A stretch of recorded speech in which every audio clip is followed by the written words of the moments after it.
Hello there, this is Farm Kenya Show right here on KTN. My name is Calvin Nyakundi. Today we are talking about rabbit farming. We'll be looking at the ways in which you as a farmer can take care of your rabbit, and also if you need to start it, what is it you need to do.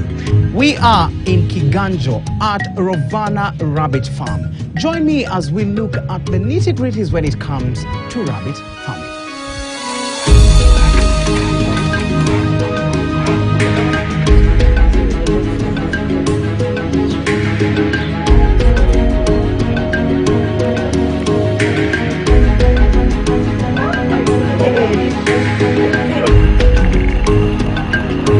Okay, so let's get right into it. Thank you so much for joining us. How did you get into rabbit farming? Okay, I got into rabbit farming through my kids who requested me to buy them pets. And then afterwards, I thought it would be a good business, and that's how we kicked off. Yeah, so with 2 rabbits, and the 2 rabbits gave birth. Then we decided to expand the farm to where we are today. Mm-hmm. Okay, so even before we move on, you started with 2 rabbits. Yeah. When was this and how long has it been? Because I've seen very many rabbits here, so how long was this? Mm-hmm. Okay, we started in 2017, around August as pets, but then in 2018, that is when we did it as a full-time business. Yeah. Okay. All right, thank you so much. And now let's get right into what you have here. Mm-hmm. So how many breeds of rabbits do you have around this area, and how do you make sure that each and every one of them at the end of the day is catered for? So let's start with the breeds. Currently we have around 7 to 8 breeds in the farm, which are the New Zealand White, California White, Chinchilla, both standard and American. We have Dutch, Flemish Giant, Angora. We also have Silver Mutton, Cinnamon, and Checkered Giants. Wow, very, very interesting names. So when you look at all this that you've mentioned and how they are taken care of, are they all taken care of the same way, or there are others that need more attention than others? Okay, we take care of them the same way, the feeding, the management, apart from the Angora maybe, which you have to keep on shaving the fur for it to look beautiful all the time. All the others, it's just feeding, cleanliness, and water throughout. Okay. Yeah. Right, and the numbers and the breeds that you've mentioned, how many rabbits do you have in your farm? Currently we have around 250 rabbits, okay, but we usually go up to 400 in this farm. Wow. Yeah. Okay, so currently you have 200. So let's take a scenario. Taking care of 200 rabbits, of course, it's not easy. So you can give us like a day-to-day, how does it look like when you're taking care of 200 rabbits? What do you do, and how do you make sure that at the end of the day you have an equal balance when it comes to how they are treated and how they're taken care of? Okay, every day when we start our day, we make sure our rabbits are in a clean environment. We've done self-cleaning cages whereby all the waste goes out to the correcting sheets. All the urine also goes out, but every day you have to sweep, then use water and a detergent to clean because of the urine smell. Then when it is clean, make sure water is running through the drinkers throughout the day. Then the feeding, you have to feed them according to ages and also according to the number of rabbits in every cage. So if it is a mother and the kids, you do 150 grams of rabbit pellets, that is per mother. Then for the kids, it's around from 50 grams to 70 grams when they are from 1 month to 2 months. So you calculate each one of them so that you feed enough. Okay, so now that you've mentioned the pellets, so when you look at how you balance between the commercial type of feeds and also the natural feeds, rabbits. How do you do it? And do you only rely on the commercial one, or sometimes you mix? Okay, currently in our farm here, we are only doing commercial feeds, that is rabbit pellets. It's usually a balanced diet, though we are supposed to supplement with hay. But in Rovana farm, we are not doing any hay due to some previous experiences. The hay we get is sometimes too dusty, causing snuffles in rabbits. We also have some other hay with small thorns that when they prick a rabbit's throat, they die. We also have some hay that is moldy, causing aflatoxins. All right, so let us look at the taking care part that you've mentioned, about the cleaning, about the making sure that the cages in which they live are clean. So in a day or in a week, how much do you clean, and how often do you clean the cages in which the rabbits live in? Yeah. Okay, when we are doing our cleaning, we only clean the outside because the inside is always clean. So it is the correction sheet. We said the cages are self-cleaning, so all the waste goes out. We do cleaning twice per week. That is on Mondays and then on Saturday. Yeah. Okay. So what is now these cleaning days? Why are they scheduled like that? Because someone would want to know, okay, why Saturday and then why Monday, and how often is it that you get the waste that is supposed to be put out? How often do you collect the waste? Okay, we collect the waste the same 2 days, that is on Saturdays and on Mondays. Why we are doing cleaning on Mondays, it's because we want our rabbits to be in a clean environment throughout the week. Then on Saturdays we do a general cleaning whereby we wash even with detergents, and then we disinfect all the cages. Yeah. Okay. Thank you so much for that. Very well explained. Now let's go to the rabbits themselves, because now after cleaning, of course, you also need to look at the rabbit, the health of the rabbit. So when it comes to the health of the rabbit, how do you know that your rabbit is healthy, and how do you also distinguish between a disease that has attacked a rabbit and also a rabbit that is healthy? We have several ways of knowing if a rabbit is sick, and especially if you are a committed farmer, then every day you do a round check in the farm. Check those that are not feeding, those that look dull in the corners.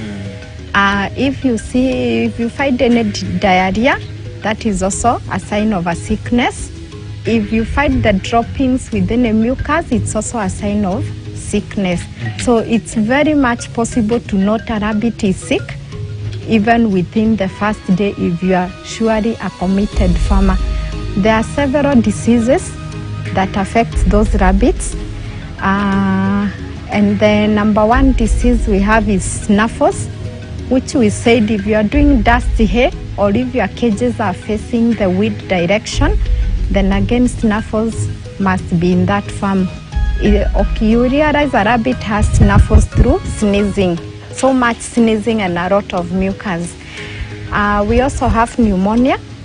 Pneumonia, you find your rabbits too dull, seated at one corner of the cage, not even feeding, and they are so weak.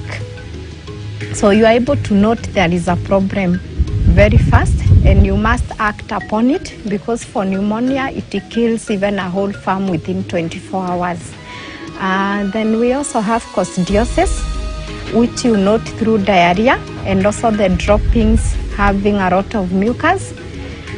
This one also goes for worms. If you are not deworming your animals, then the droppings again have mucus. So it is something you are able to see and to note and act upon it before it clears your farm. Okay. We have diseases like ear canker and midge. I talked about disinfecting the cages because we want to keep away all mites which cause ear canker and midge. That way, without the pest, then your rabbits will not have any other problem. Okay, so still on the health of the rabbit,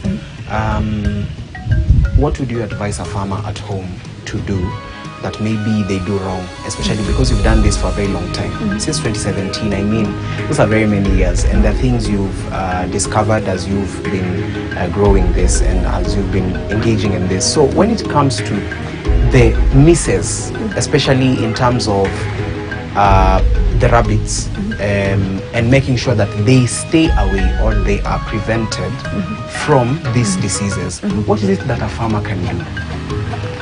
Okay, there are things that you're supposed to do in a farm to prevent all these diseases. And number one is screening. Always keep your place clean. Also make sure you don't have any rats, because they come with the mites. Those that infest your rabbits. When you have rats, they will also feast on the kids that are born, so you may not have any production in your farm. Also make sure as you do your cages, they are in a safe environment whereby we don't have thieves. Thieves can also be a challenge. Also make sure your cages are not facing where the weed is coming from, because we want them to be safe. Okay, thank you for that. And now let's also move and look at the breeding, because you've mentioned very many breeds that you have here. So as a farmer has started growing their rabbits and they now want to breed, at what point is it ideal for a farmer to breed the rabbits, and what necessitates the breeding? The ideal age for breeding is around 5 months. At 5 months, a rabbit is mature, and that is when they start breeding. When breeding, you take the female, which we call a doe, to the male's cage. The male is a buck. The male has to be in his own cage where he marks his territory. They are territorial animals. So after the mating, that is when you return the female to her own cage. Then you must have your breeding records, whereby you record the name of the breed that you took to the male. Then the columns, the first column, we have the date of service, when she was served by that buck. The second column, we have the cage number and the breed of the buck. The third column, we have the expected date of delivery, whereby we count 28 days from the date of service, that is the gestation period. Then we have the actual date of delivery. There are those that will go past the 28 days. So if it is 32, 33, then make sure you record the date on the column of actual date. Then size of the litter, how many kids were born.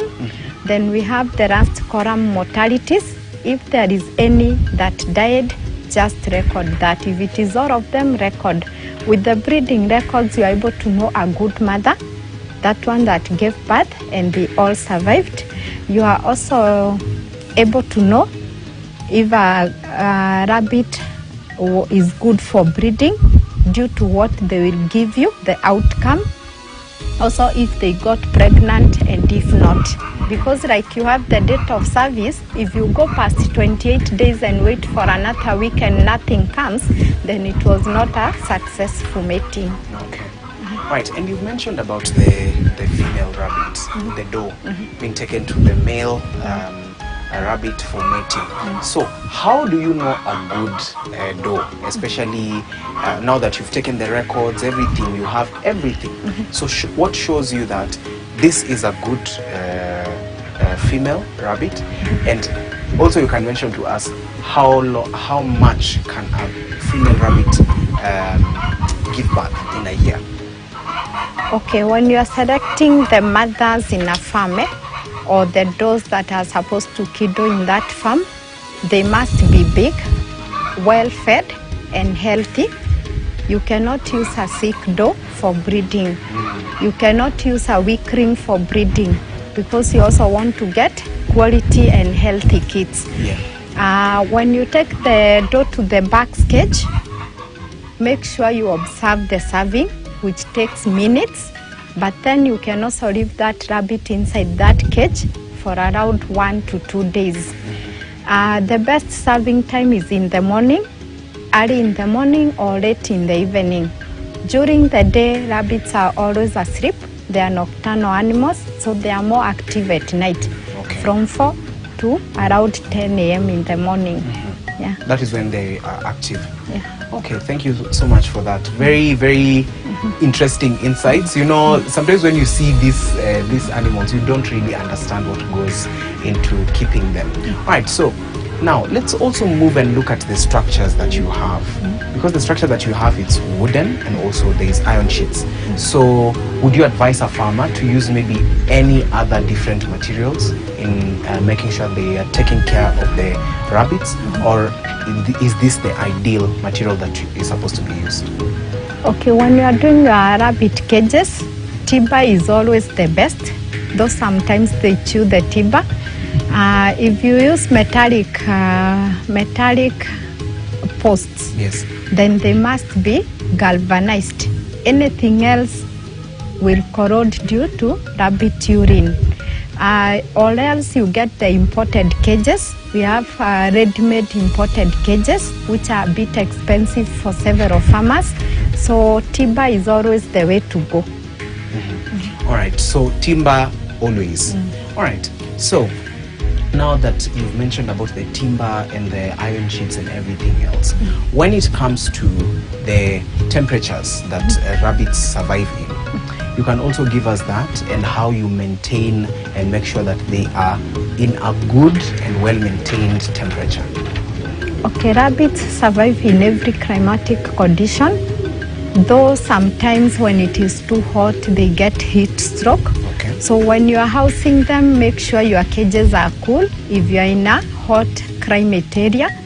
If you are in the most cold areas, make sure your cages are well covered on the sides, especially with timber. And if you are in a moderate area, then you can do your cages a bit open. Yeah. Right. And now, still on the structure, when it comes to the number of, like in your farm now, you say you have 200. Can there be anything like overpopulation of the rabbits to an extent that maybe you find there is not enough space for them to really coexist? And if a farmer wants to start, what is the ideal number of rabbits that they need to use, especially if they have a smaller space? Okay, now that is the capacity a farm can hold. Yes. When we talk of capacity, you don't need to have an overloading in your farm if you are a serious farmer, because you are doing breeding with records. And if you want to expand, then you have to do more production and do more cages at the same time. When a farmer wants to start rabbit farming, we always say start with what you have, whether it's 1 rabbit, 2, or even 10, whatever you are able to manage, because you must consider housing, consider labor, consider feeding cost. Okay, all right. And now that you've mentioned that, when it comes to the structures, because you have very many of them here, someone seated at home or someone who's watching would maybe be curious to just know how much can it cost, especially to bring up a structure and also taking care of a rabbit. That is giving them commercial feeds, making sure they are well maintained, making sure that this place is cleaned and the disinfectants and everything else. So how much roughly would you estimate, especially when it comes to taking care of the rabbit? Okay, if I do a rough estimate, let's say for 1 rabbit, so that it guides you to whatever number you are doing. Yes. 1 rabbit fits in 1 cage, okay, as a female, but you must do another 2 extra cages for the first generation kids and the second generation, because when you get the 3rd generation, the first generation should be out of that farm unless you are planning to expand. Okay, so first generation should be out by the time the kids are coming, and they're now in the extra. This older one should be out. Yeah. Now, should be out. Does that mean maybe for selling or for meat or for? You can give us a little bit about that as well. Okay, when I said they should be out, it is out to the market. either as breeders for someone starting farming, or as pets, or as meat. Yeah. Okay. Then we go to the other one, what you should also consider, the feeding cost. One rabbit is doing 100 grams to 150 while pregnant and lactating. So it means 1 kilo of rabbit pellets, one rabbit takes it for 10 days or less to 7 days if it's 150 grams.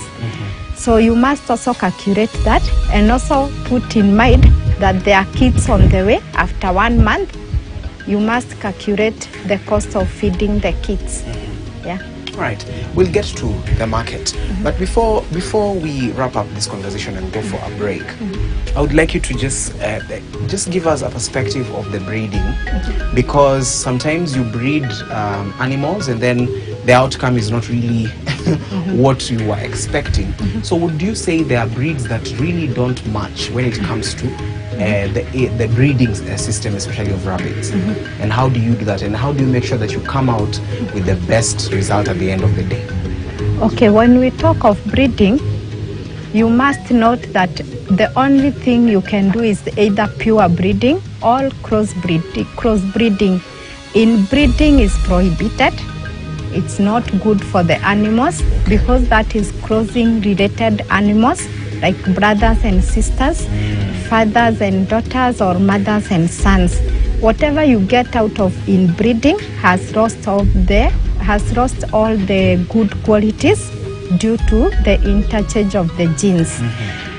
When you are doing crossbreeding, which is what we major in, it's like taking a New Zealand white and a California white and crossing them. In as much as we do crossbreeding, you must check the breeds that match, so that you don't alter the breeds too much. Like you cannot take a New Zealand white and cross with a Havana, which is black, but you can cross a Havana with a checkered. You can also cross a Flemish giant with a Palomino, not a Flemish and a checkered. Okay. So there are breeds that match, others don't match. All right.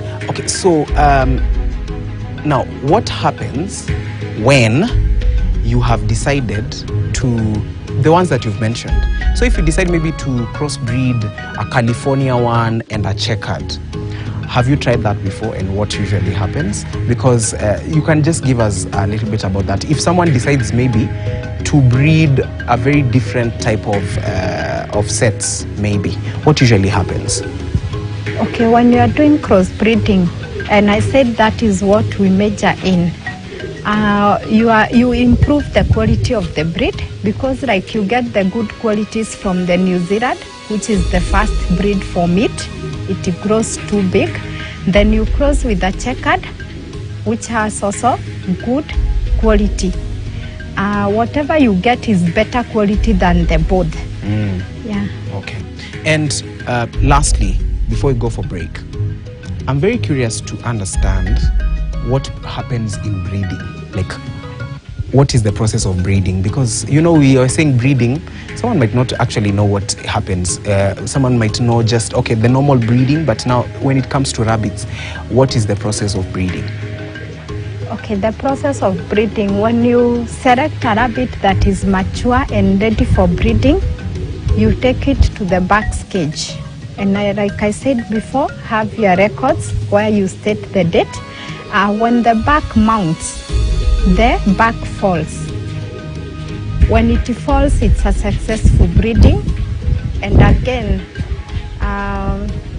you don't get out the rabbit immediately. Wait for a second and a third serving so that you may increase the number of kids, because a rabbit ovulates when the back mounts. That means you don't have to wait for the rabbits to be on heat for you to take them to the back cage.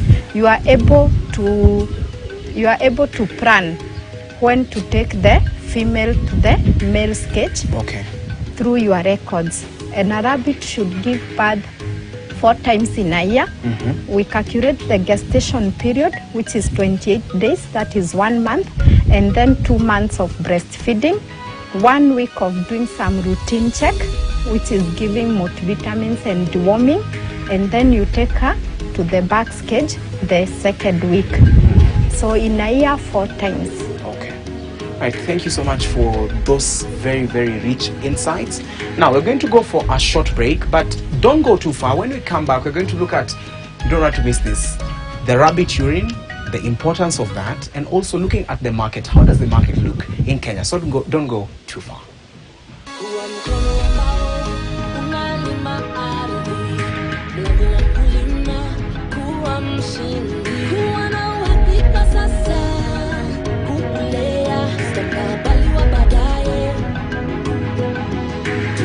Kazi pamoja na tukue pamoja kuimarisha Kenya ni jukumu la Kenya. Nivea Radiant and Beauty Even Glow Body Lotion is crafted for melanin-rich skin, helps fade dark marks, and restore a smooth, even tone. Your unique shade deserves to be celebrated, not hidden. Today's glow tip: exfoliate gently once or twice a week to remove dead skin. It helps your lotion absorb better, especially on knees, elbows, and knuckles. Think of it as letting your true glow breathe through. Skin is for celebrating my shade of beautiful. Nivea is for skin.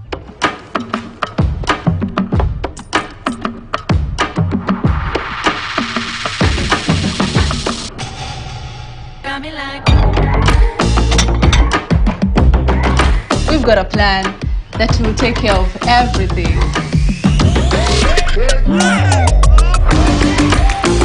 No matter what turns up. ICEA Lion has a plan for everyone. ICEA Lion, what's your plan? We've been able to sell shares ya kiwango ya 20%. She was my rival, my competitor. She is not going to get the better of me. Nilikukosea sana Nina. Lazizi. Tumefungulia Maisha Magic Plus on GoTV Value, Channel 3. Bajo el cielo roto de promesas sin sentido. Where deceit lurks behind every smile, and crimes threatens to tear everything apart. Come out. But even in the darkest moments, family is the bond that can't be broken. Happy birthday.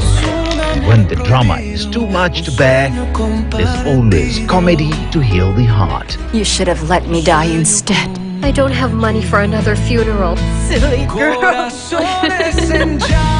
This is more than just a story. It's life.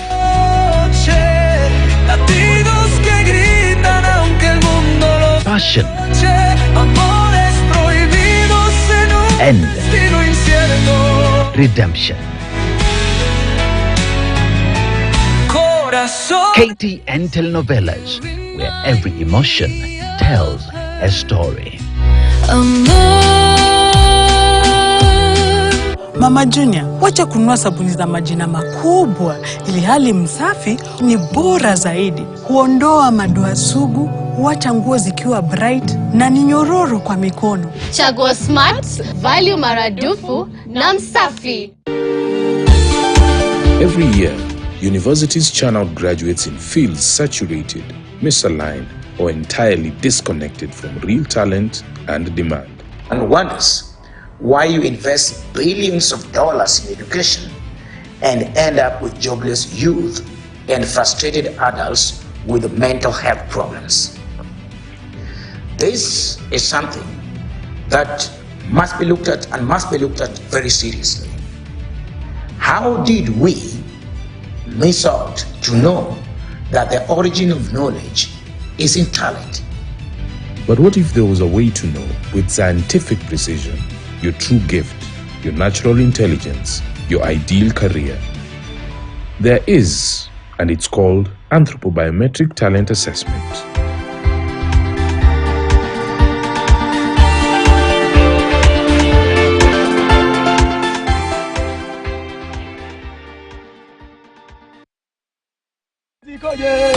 sawa. Ni mimi unaongelesha? Ni wewe naongelesha ndugu. Mimi nilikuwa nafikiria ni kuimba unaimba. Ni kuimba kweli naimba, lakini nakuuliza tena kazi iko waje?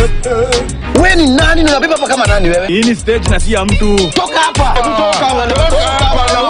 Toka hapa. Wewe achana wewe.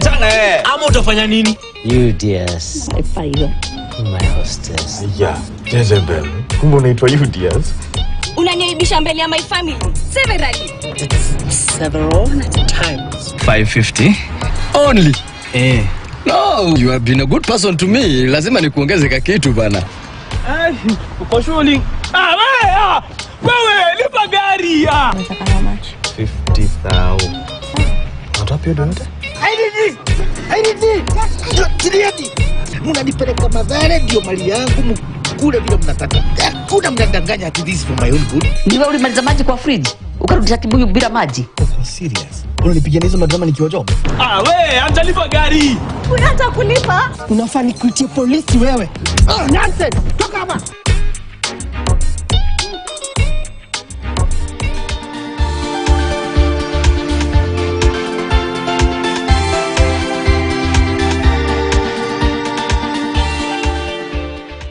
We value your feedback and welcome your comments, queries, and complaints regarding our content.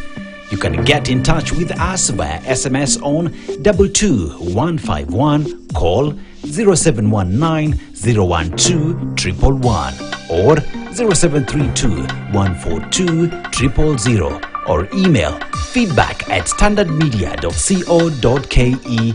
Our PO Box number is 30080-00100 Nairobi, or deliver to our offices at Standard Group Center, Mombasa Road, Nairobi.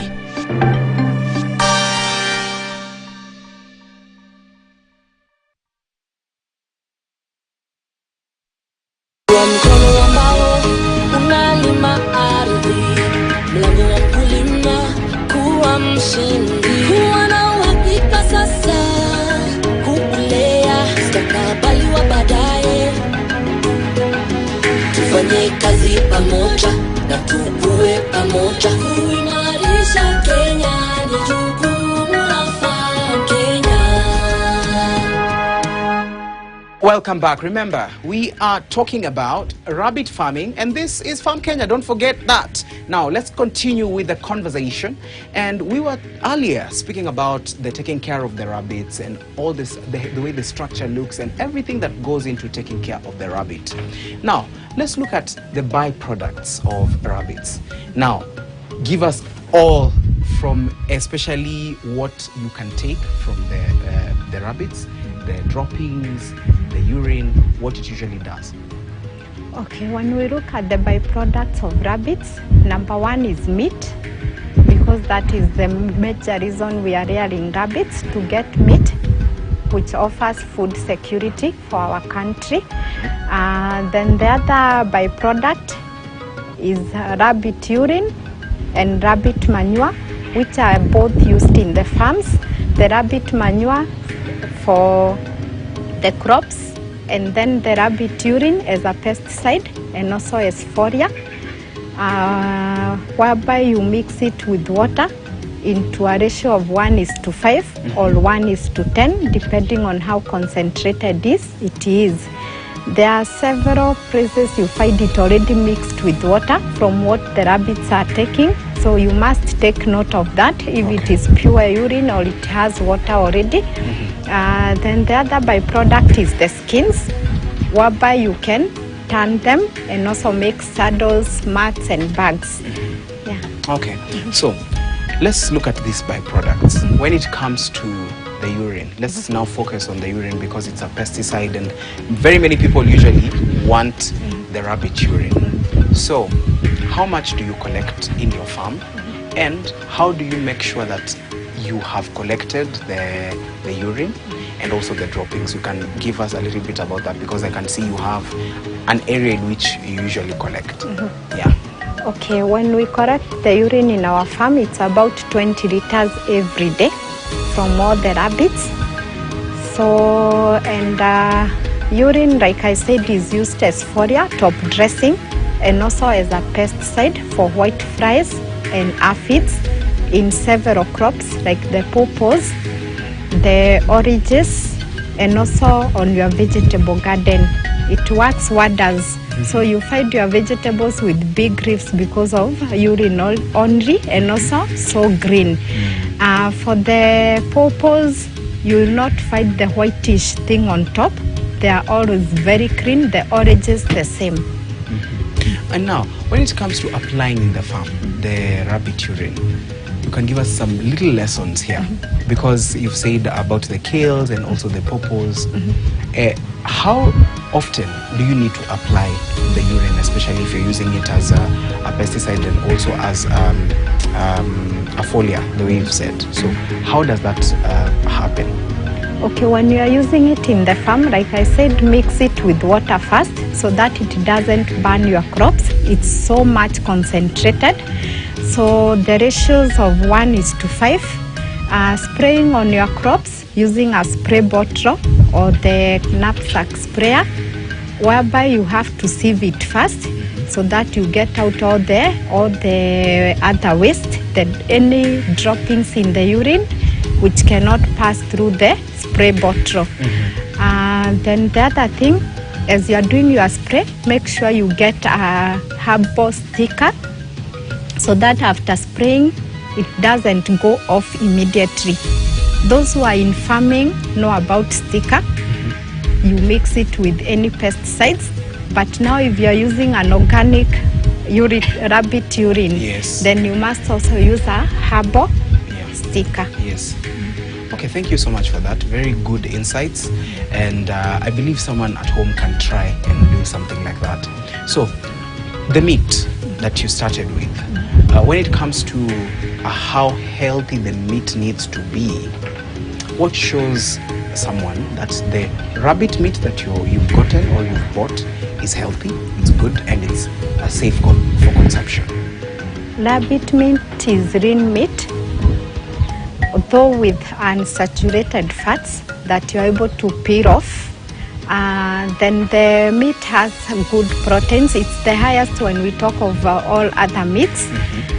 Then it also has several vitamins like B12. Yeah. So it's very, very nutritious, right? Okay, so, and also when it comes to how the droppings that you have, because of course the droppings are also there, they're used as, they're also used in the farm. So how often do you use the droppings, and is there a way the droppings can be mixed into also the organic type of manure? Yes. Okay, when you are using the droppings in your farm, make sure it is every season when you are planting, so that you make your land fertile. And also you can mix the droppings together with the urine. That is first thing before you plant. Then after that, now you keep using the urine only. Okay, now let's move to the market. Let's move to the market and look at how, first of all, how is the rabbit market in your region around here and also in Kenya, because you've done this for a long time. So you can give us a perspective about that and how is it performing if you compare it with maybe other animals that usually are in this particular space. Okay, rabbit market is very huge. Though so many complaints that we don't have market, we've done it for several years, and that is where we are here today. We have a huge market from the breeding section, whereby you are able to sell breeders to starting or upcoming farmers. You are also able to sell the meat. We have several buyers. Everybody is asking about ready market. We have several buyers. We even have a slaughterhouse for rabbits only. Oh, okay. Yeah. Then you can also introduce all your friends and your other clients to the rabbit meat, meaning you've already created your own market and not relying on the ready market. And this is even much better because you are able to fetch better prices for your rabbit meat.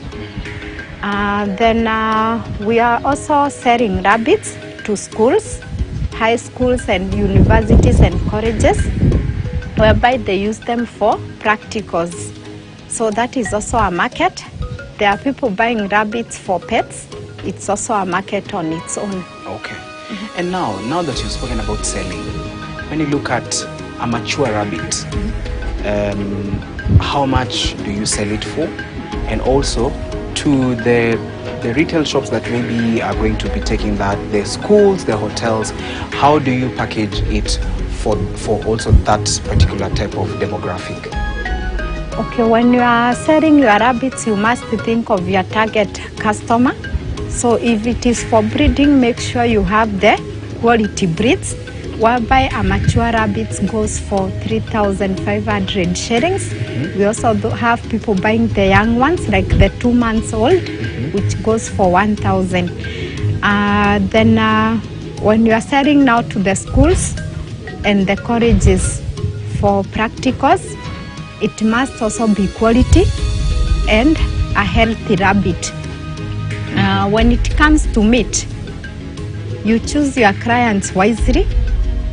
Then make sure you have a slaughter day for them as an organized farmer. Make sure whatever you are giving is cleaned well and also well packed. You can get the punnets, wrap using foil papers and have your label on top. It's also a way of marketing your product. All right. Now, let's move also and look at another different aspect of the market. When it comes to penetration of the market, what are some of the challenges that you have been able to meet? And for a new farmer in the market who would want to maybe start penetrating into the market, what is it that they might face and how do they counter that? Yes.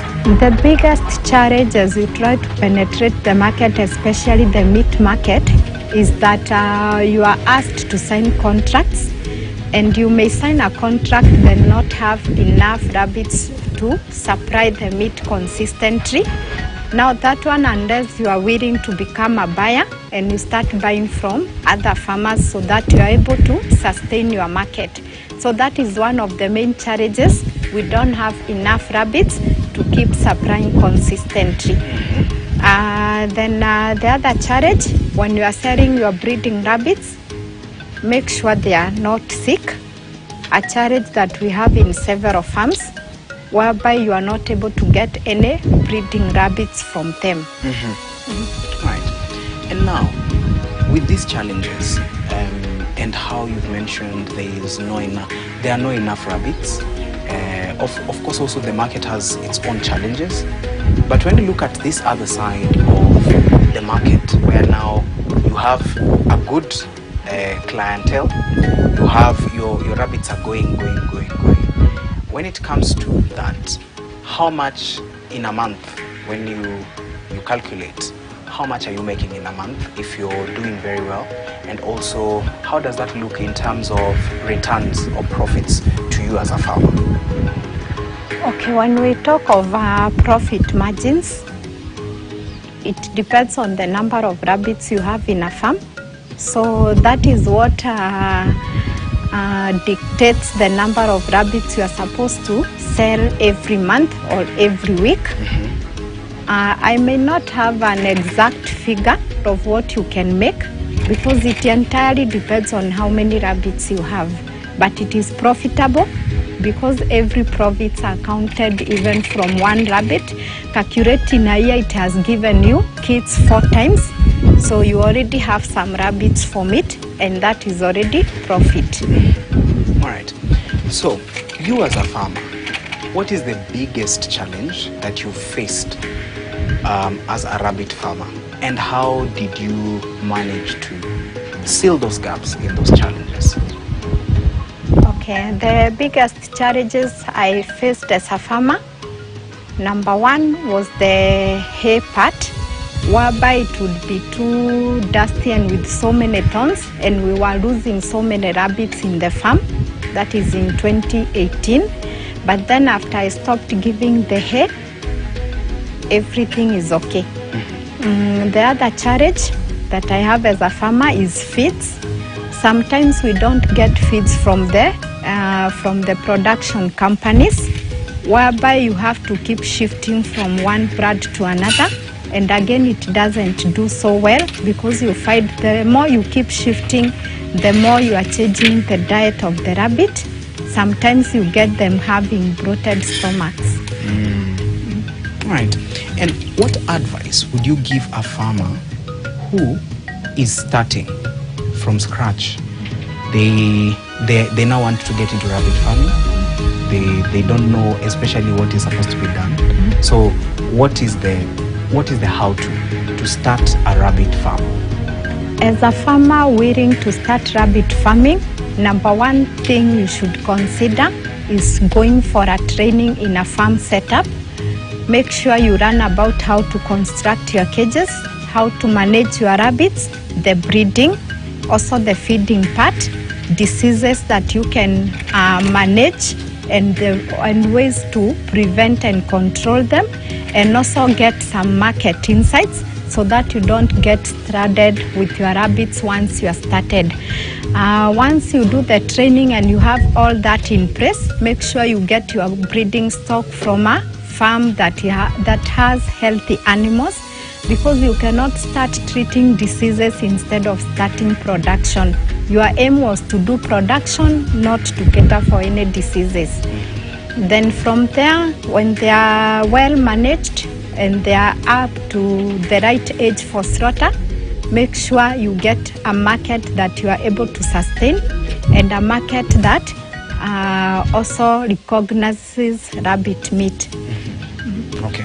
And the way you've mentioned about a market that recognizes rabbit meat, in Kenya, when it comes to rabbit meat and how it's people take rabbit meat, do you think it has been embraced as much, or there are still some inroads that needs to be done?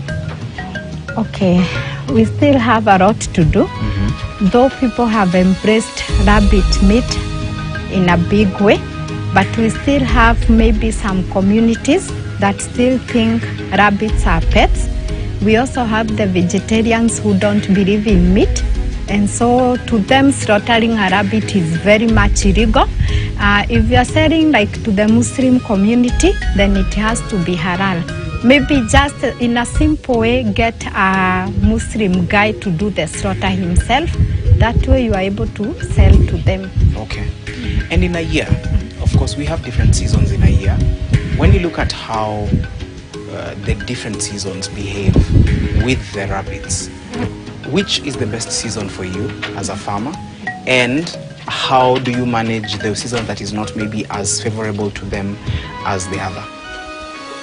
Okay, the most favorable seasons, especially when you are breeding, it's like the hot seasons. That is when they breed so well. The kids also grow without any diseases.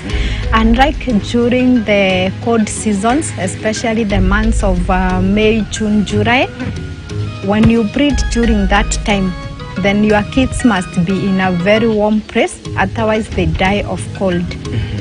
All right. So those are the months that you really would. Okay. All right. So even as we now edge to close this conversation, going forward in terms of growth, what are you looking at in terms of growing the rabbit farming, and also what do you think Kenya needs to do in terms of embracing rabbit farming? Okay, I would say in terms of growth, I aspire to be a farmer who can do export of rabbit meat. And then as a farmer wants to start rabbit farming, they must consider all what we said before, the market, how you are going to manage your rabbits, and everything else is in order so that you are able to sell. Also incorporate trainings to make a profit from that head. Training of individuals, groups, the CBC pupils.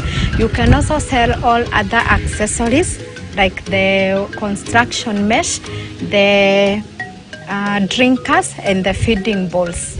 Yeah. All right. So where can people find you? On social media, you can just give us that so that at least someone who's still at home can reach you for some insights. Okay. We are located in Thika, Kigajo. Our Facebook page is Rovana Farm. On YouTube, you get us also as Rovana Farm. Instagram, Rovana Farm. Right, thank you so much for giving us your insights and joining us on Farm Kenya today. Right, there you have it. I believe you've learned a lot. I mean, it's been a wonderful conversation when we look at rabbit farming. My name is Kelvin Nyakundi. Remember to meet me and of course the rest of us next time, same place right here on KTN.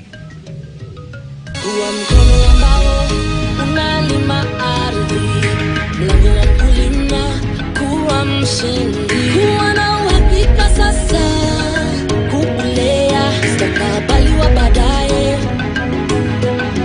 Tufanye kazi pamoja na tukue pamoja, kuimarisha Kenya ni jukumu